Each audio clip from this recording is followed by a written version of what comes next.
How to mask Photoshop brushes? Well, in particular, brushes that are PNG or EPS format you import into Photoshop.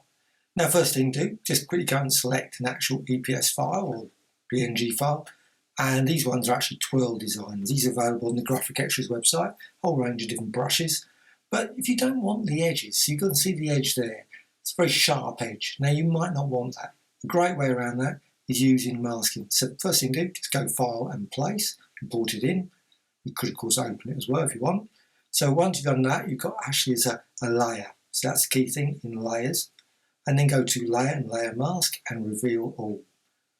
Once you've done that, you can go over there and click on the actual mask itself. And what you can do, you can use various tools. I'm going to use, like I say, brush tool, but you can also use the shape tools, custom shapes. You can use effects as well. You can use rectangle tool and use it as pixels if you're going to use the shape. So just over there, use it in black. You can, of course, use grayscale as well, so you can set sort of like a...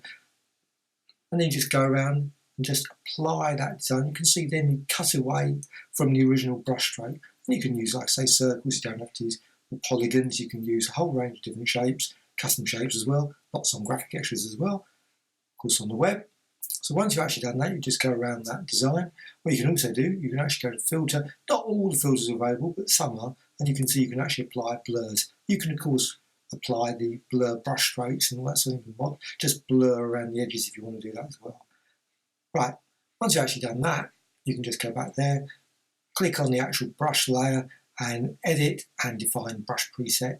And you can see you can save it, click OK. And then you've got a new brush. You've got this design, and of course you can cut it more and more away.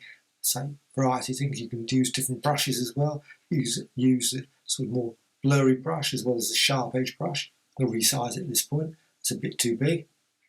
So once that's reduced, you just go around the edges and you can just cut away from the design what you want. Now I'm just going to select a different brush and then set the size as required. Again, use black and then just go around the edges and apply that, modify that using the mask.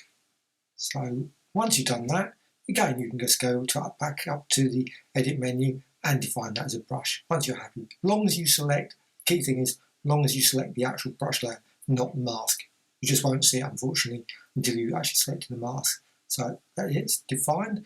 Once you've done that, you can go to brush settings, and then you've got a whole range of different settings. You can give it scatter, you can give it color dynamics, and much, much more. Select the brush you want to use.